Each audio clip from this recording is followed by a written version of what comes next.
Everyone. तो आज हम जा रहे हैं पढ़ने summary of NCERT first chapter living world की। ठीक है। तो हम कभी कभी क्या होता है कि हम उसका एनसीईआरटी का एक एक लाइन बहुत इंपॉर्टेंट है और उसकी समरी भी बहुत इंपॉर्टेंट है। तो हम कभी कभी उस समरी को भी पढ़ के उस चैप्टर हमें क्या समझाना चाह रहा है, उसमें क्या क्या होगा, उसको भी हम वो समझ सकते हैं। सो एनसीईआरटी के कभी कभी क्वेश्चंस इधर से भी बन सकते हैं। एनसीईआरटी की एक वर्ड एक लाइन सब इंपॉर्टेंट है, तो हमने सोचा कि हम एक समरी सीरीज़ लेकर आते हैं जिसमें हम सब चैप्टर की समरीज़ को देखेंगे। NCERT biology 11th and 12th की। Now coming to the point, summary को हम लोग पढ़ना शुरू करते हैं। The living world is rich in variety, millions of plant and animal have been identified and described, but large numbers are still unknown. So living world जो है वो बहुत ही बड़ा है। बहुत सारे तरीके के प्लांट, बहुत तरीके के एनिमल्स हमारे लिविंग सिस्टम में हैं, बट अभी तक बहुत सारे अननोन भी हैं।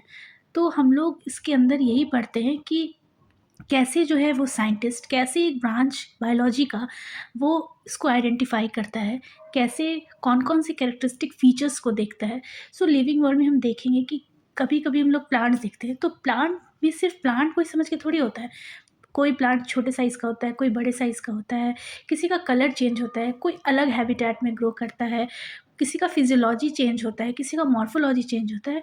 तो ये सब बेसिक कैरेक्टरिस्टिक्स हैं जो कि हर एक ऑर्गेनिज्म को अलग अलग बनाते हैं।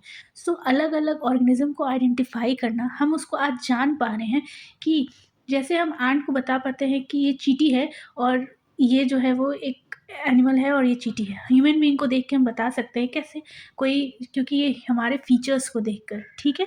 तो उसी तरीके से लिविंग वर्ल्ड में बहुत सारे वैरायटी के ऑर्गेनिज्म हैं जिनको हम आइडेंटिफाई करना इस चैप्टर के अंदर सीखेंगे कि कैसे जो taxonomy, the branch of science जो इसमें काम करती है और कैसे आइडेंटिफाई करती है। So the very range of organism in the terms of size, color, habitat, physiology, morphology, features make us seek the defining characteristics of living organism। इसी बेसिस पे हम जो है वो अलग अलग ऑर्गेनिज्म को बोल सकते हैं कि हाँ, ये डॉग है, ये कैट है और ये leopard है, right? In order to facilitate the study of a kind and diversity of organism, biologists have evolved certain rules and principles for identification, nomenclature and classification of organism। So scientist ने क्या किया कि एक rule बना दिया कि ये criteria होगा, जैसे size, colour, physiology, habitat and morphology के बेसिस पे जो होगा हम एक ऑर्गेनिज्म को आइडेंटिफाई करेंगे और उनको एक पर्टिकुलर साइंटिफिक नेम प्रोवाइड करेंगे, उनका एक पर्टिकुलर नेम देंगे ताकि वो जो होगा वो वाइडली एक्सेप्टेड होगा, राइट? सो इसी बेसिस पे उनका क्लासिफिकेशन होगा। सो साइंटिस्ट ने क्या रूल बनाया है, और जो रूल बनाया है और उसके लिए उसको एक साइंटिफिक नेम प्रोवाइड करेंगे और हम उसी बेसिस पे क्लासिफिकेशन करेंगे ऑर्गेनिज्म का। The branch of knowledge deals with these aspects is referred to as a taxonomy.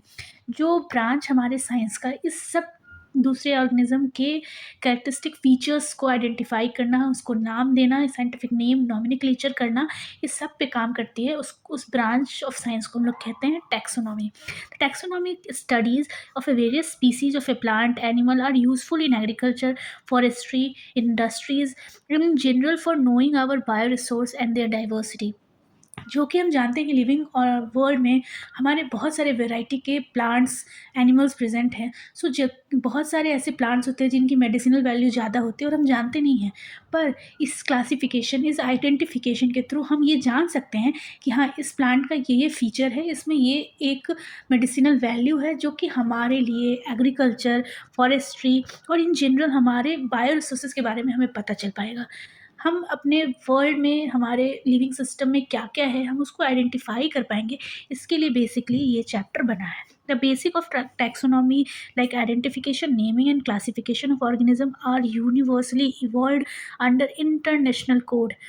So, based on the resemblance and distinct difference, each organism is identified, assigned a correct scientific biological name comprising two words as per binomial system of nomenclature।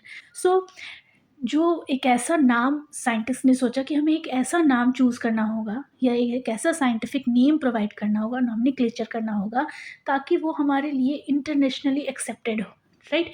सो इसीलिए इन्होंने ये nomenclature का नाम scientific name या biological नाम देने का कोशिश किया, राइट।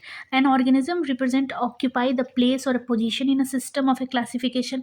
इस क्लासिफिकेशन और आइडेंटिफिकेशन से हम क्या जान पाते हैं, हम प्रॉपरली जान पाए कि ये एनिमल या ये प्लांट इस कैटेगरी से बिलोंग करता है, इसका ये कैरेक्टरिस्टिक फीचर्स है, इसमें ये मेडिसिनल वैल्यू है, इसमें ये हमारे लिए अच्छा है, ये हमारे लिए अच्छा नहीं है, ताकि हम उसका ग्रोथ करा सके, हम उसको फर्दर अपने मेडिसिन्स में यूज़ कर सकते हैं, बहुत सारे थेरेपेटिक्स बनते हैं।